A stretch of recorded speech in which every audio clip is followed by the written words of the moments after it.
Update dunia kripto 21 Februari 2022. Nah, jadi kalau kita rekap sedikit ya, di weekend kemarin itu memang Bitcoin sempat terkoreksi cukup lumayan ya gitu ya, sampai ke poin di 38.000 pas kali. Dan dari sana baru perlahan mantul. Tapi biasa di weekend itu memang belum tidak banyak, biasanya tidak banyak pergerakan karena volume trading juga berkurang, terus juga berita-berita juga nggak banyak gitu ya. Jadi memang pergerakannya ya di situ-situ aja sebenarnya, cuma di sini-sini gitu ya. Nah, justru baru kelihatan hari ini misalnya begitu market open langsung naik gitu pantulannya. Tapi kita coba lihat dari hari ini seperti apa supaya kita mendapatkan gambaran yang lebih jelas gitu ya.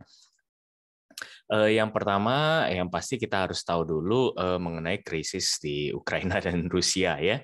Itu kita harus selalu update karena ini merupakan apa namanya headline ya di seluruh media gitu dan sangat mempengaruhi ketika ada perkembangan baik skenario bagus ataupun skenario yang kurang bagus gitu ya. Nah, ini saya ambil dari CNN yang saya sudah translate gitu, saya pakai Google Translate. Jadi teman-teman juga bisa sekalian baca kalau mau gitu ya. Jadi yang pasti apa namanya kalau kemarin itu saya ada update juga di Instagram dan Telegram mengenai Presiden Macron yang siapa namanya Presiden Prancis gitu ya, yang memang sudah berbicara dengan Putin. Nah ternyata juga ada update sekitar 3 jaman yang lalu mereka ada dia ada telepon lagi gitu. Jadi memang apa namanya sepertinya memang cukup ini ya cukup ada perkembangan gitu ya ke arah yang lebih bagus gitu. Tapi ya kita masih nggak tahu karena perbincangan mereka itu pun tidak diekspos gitu secara umum. Jadi cuma antar presiden aja yang tahu. Nah, dan yang terakhir itu ada pejabat Gedung Putih mengatakan bahwa Blinken dan Lavrov akan membahas kemungkinan pertemuan antara Biden dan Putin. Nah, ini menarik sekali ya. Intinya itu Presiden Biden pada prinsipnya telah menyetujui pertemuan dengan Putin selama Rusia tidak menginvasi Ukraina. Nah, gitu intinya. Nah, ini juga dikatakan oleh Menteri Luar Negerinya Antony Blinken ya, itu apa namanya dari Amerika, Menteri Luar Negeri Rusia itu yang Sergei Lavrov. Jadi mereka akan bertemu kemungkinan di akhir pekan ini.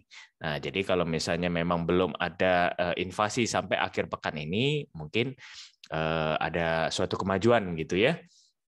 Nah, ini kembali lagi kita tergantung dari perkembangan dari apa namanya keputusan Putin sendiri seperti apa. Ya, kita harapkan yang terbaik lah tentunya.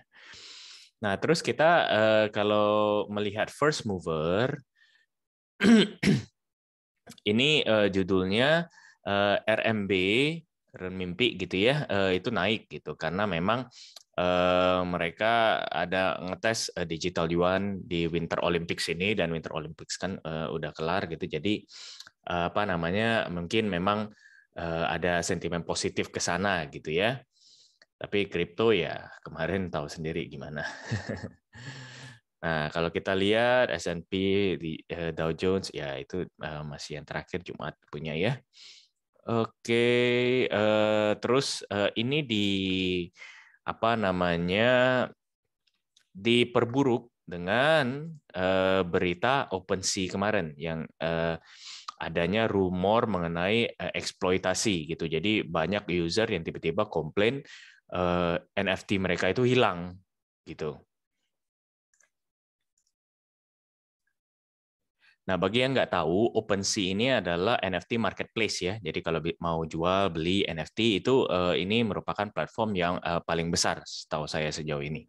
Jadi memang apa namanya mereka itu mau migrasi smart contract gitu. Jadi mungkin apa namanya banyak email-email phishing gitu ya yang memakai momen ini gitu. Jadi seperti saya juga sering sekali mendapatkan dari Coinbase lah.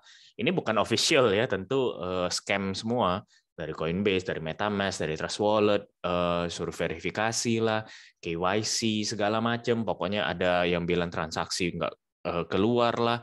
Nah, terakhir ini ya OpenSea ini mereka mengirimkan bukan mereka tapi ada apa namanya hacker, kemungkinan itu ada mengirimkan link-link tertentu gitu ya. Jadi biasanya itu makanya kita harus tahu link official dari apa namanya perusahaannya, misalnya OpenSea ini OpenSea.io, misalnya Coinbase misalnya Coinbase.com gitu ya.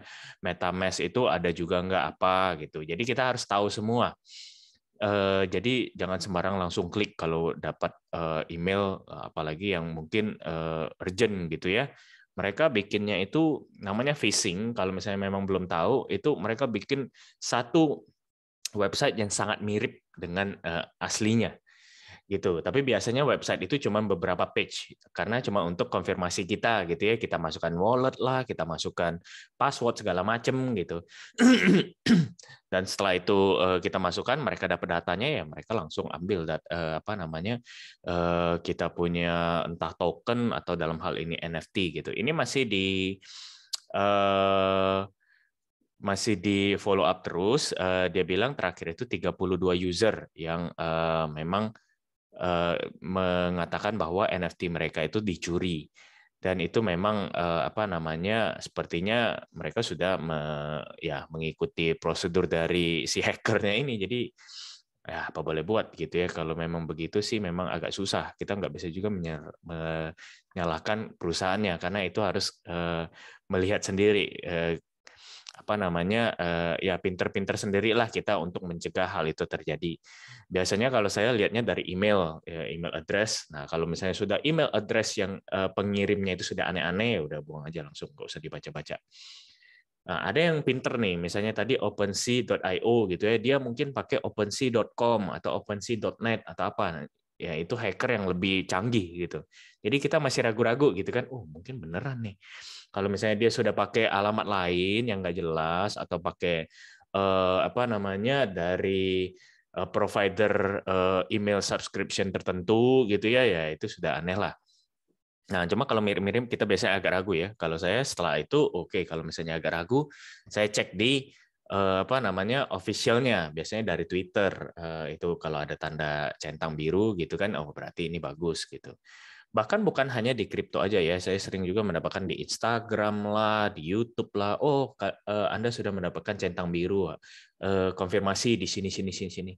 Aduh, saya bilang ini ya namanya hacker, orang jahat selalu memiliki apa namanya kelecikan atau kepandaian lebih gitu ya dalam tanda kutip. Oke, jadi itu diperburuk dengan keadaan OpenSea ini gitu. Terus kalau kita lihat apa namanya ya kemarin tuh dari 38.000 itu ada apa namanya bahasan juga mengenai ini Bitcoin inactive supply itu sampai lebih dari 60%. Jadi BTC yang nggak di apa namanya nggak dijual atau nggak dipakai gitu ya lebih dari 1 tahun. Artinya apa? Berarti artinya dia bilang strong hands have rarely been stronger. Jadi selama 1 tahun bayangin nggak diapa-apain gitu ya. Padahal pergerakan itu cukup banyak ya dalam 1 tahun itu lebih dari 60%.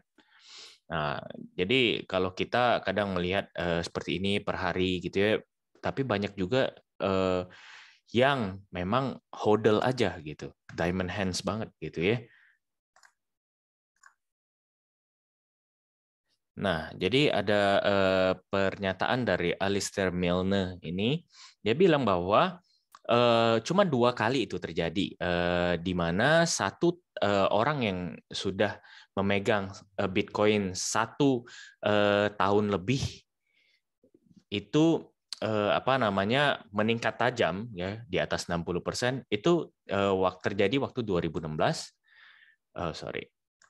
2016 harganya waktu itu 380 sampai 450, terus terjadi lagi di 2020 waktu harga di 9 ribuan.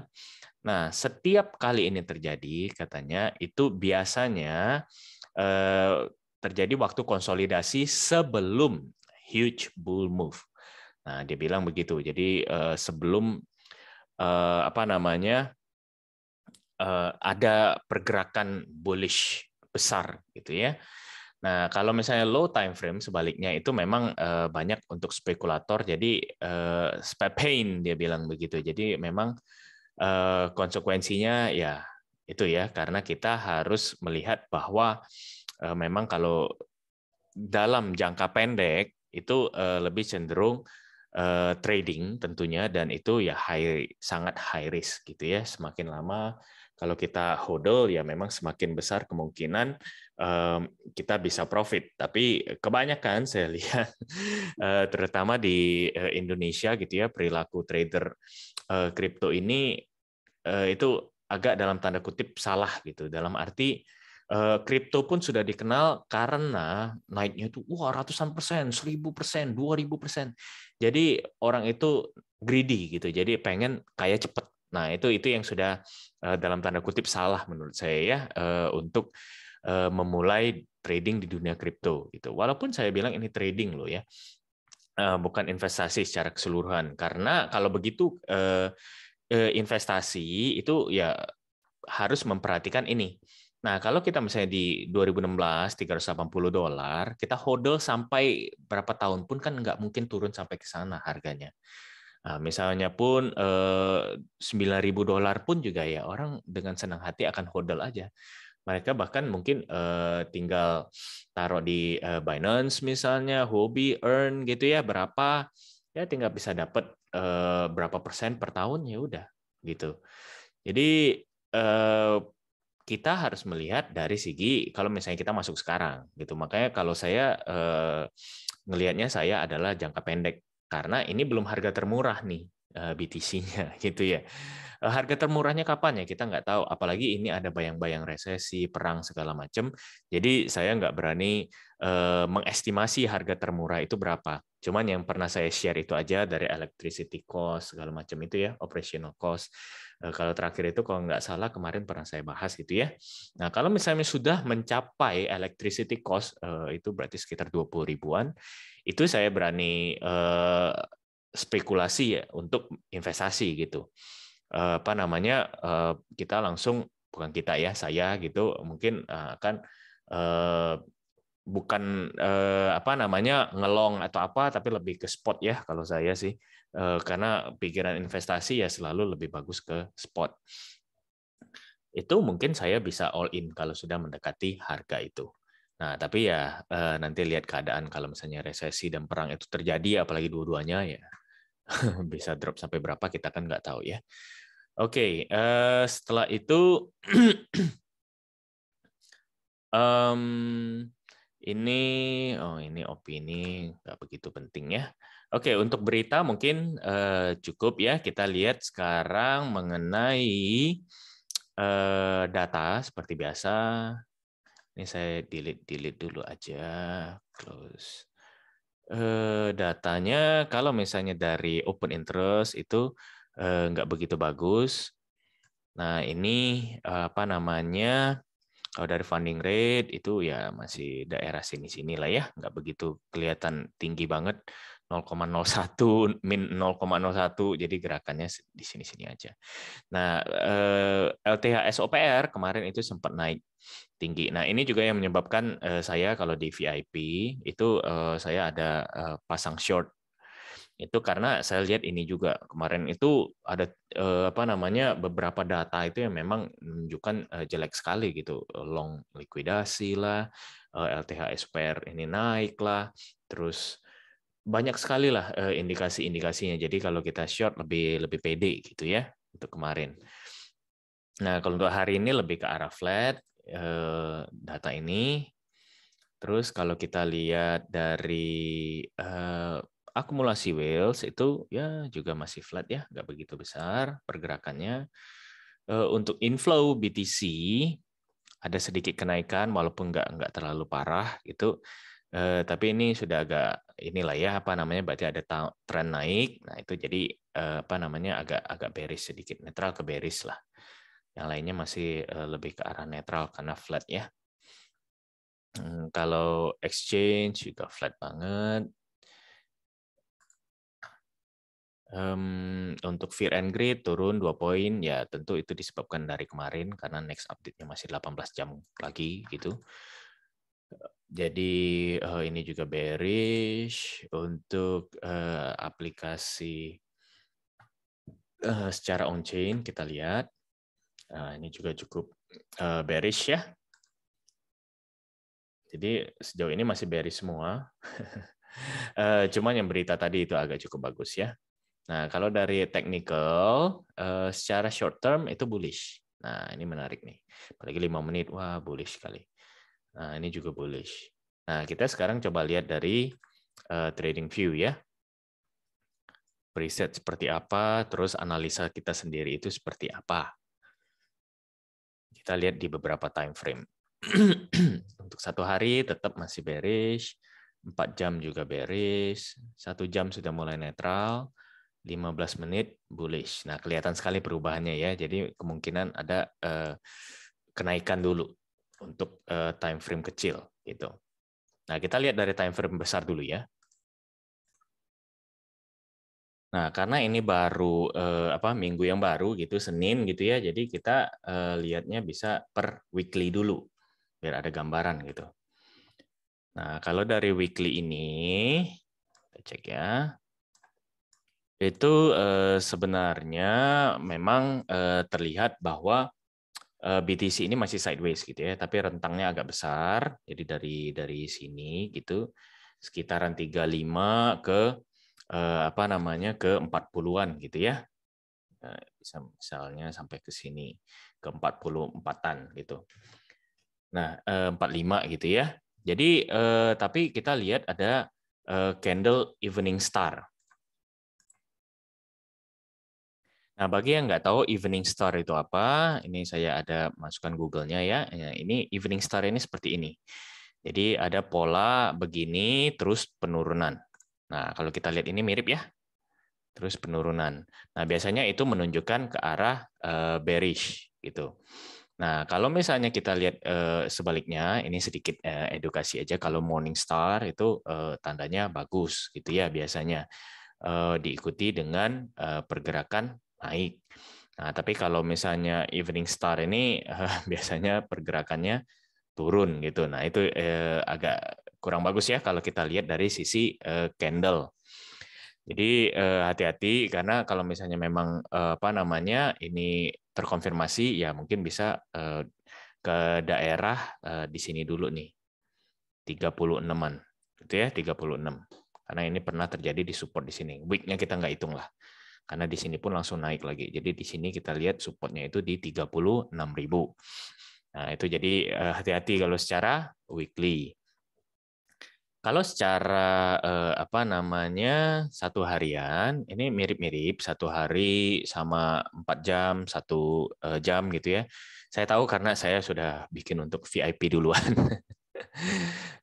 Jadi memang ini masih di bawah EMA ribbon sama Bollinger bawah, Bollinger tengah. Jadi memang otomatis kelihatan bahwa ini masih bias bearish gitu ya, masih ya cenderung lebih ke arah bearish gitulah. Tapi memang kalau kita lihat tadi gitu, terutama kalau time frame kecil, nah ini kan sudah mulai masuk ke EMA ribbon, tembus Bollinger tengah gitu ya. Jadi memang ada tren kenaikan. Nah, kalau lihat tren kenaikan ini berarti itu juga dikonfirmasi dengan beberapa indikator yang kita pakai tadi ya di Quantify sama indikator preset gitu. Nah, ini pun sudah breakout di Bollinger atas gitu. Jadi ada kemungkinan memang masih naik lagi. Ini pun saya juga sudah info sih di VIP. Kalau misalnya teman-teman ada yang mau join di VIP bisa cek di deskripsi ya, bisa WhatsApp aja tanya-tanya juga boleh. Nah, ini kita juga sudah ngelong tadi udah TP. Terus di posisi kira-kira resistennya itu di sekitaran sini nih. Ya. Kemungkinan di 40 kalau misalnya memang bisa tembus lagi paling jauh di 42 gitu. Jadi pertama menurut saya di 40 dulu. 40 kalau bisa dia tembus itu bagus sekali ke 42 gitu ya. Nah, jadi kalau misalnya memang mau posisi ambil short karena kita bias masih bearish itu ya di sekitaran itu menurut saya. Jangan sekarang gitu. Ngeri banget kalau sekarang. Karena dalam waktu pendek masih kemungkinan naik gitu ya. Jadi karena memang ada yang minta saya pakai ini lagi apa namanya tanda panah lagi. Jadi saya coba ya tanda panah begini kemungkinan apa namanya turun sedikit. Nah di sini 40 turun ya kemungkinan. Terus kalau best case skenario-nya ya bisa naik yang tadi ya sampai 42, tapi menurut saya mungkin hari ini mungkin nggak sampai ke situ. Jadi nanti karena masih ada bias bearish-nya, jadi mungkin turun ke sekitaran sini lagi. Nah mungkin sejauh ini begitu ya, kalau pandangan pribadi saya gitu. Jadikan pertimbangan aja bukan acuan. Kalau misalnya mau ngelong posisinya, menurut saya harusnya ya di sekitaran support, sekitaran sini kalau bisa gitu ya, supportnya masih di sini. Apakah bisa di support yang baru yang di 38.600? Kalau kelihatan ini nggak begitu cuman sekali ya, nggak begitu kuat. Jadi lebih aman kalau mau ngelong ya di sini. Itu. Jadi apa namanya sekiranya 38 lah gitu ya. Itu pasti lebih bagus gitu. Tapi kalau misalnya sudah apa namanya memang drop terus ya jangan dipaksa juga gitu karena kita masih lebih ke arah bias bearish gitu ya. Jadi bisa nggak dia turun ya bisa lah, semua bisa terjadi di kripto. Cuman kita mungkin lihat untuk awal-awal ya mungkin seperti ini. Oke, semoga membantu ya. Oh ya, terus juga kita lihat dominance ini sudah agak lama juga saya nggak bahas. Dominasi pergerakannya soalnya menurut saya ya di sini-sini aja sih. Tapi kalau misalnya nanti ada kenaikan itu mungkin melanjutkan penurunan di sini baru mantul lagi. Jadi kemungkinan beginilah. Lanjutkan penurunan terus naik sedikit karena ada support Bollinger bawah. Nah, mungkin di sini baru naik lagi ke sini. Nah, kira-kira begitu ya. Nah, semoga tentu ini membantu gitu teman-teman untuk mengambil apa namanya posisi ya. Kalau misalnya mau, kalau nggak pun nggak apa-apa, nggak ada yang maksa gitu. Dan tentu yang paling penting adalah lihat dari update ini. Kalau saya lebih sering ke CNN karena dia sangat update gitu ya. Ada sini saya tunjukin deh sekalian ya. CNN kalau misalnya kita lihat di cnn.com itu dia ada khusus kayaknya live update gitu. Nah, ini live update mengenai perkembangan antara Nah, live update gitu ya, perkembangan antara Rusia dan Ukraina, keadaannya seperti apa? The latest on the Ukraine-Russia crisis.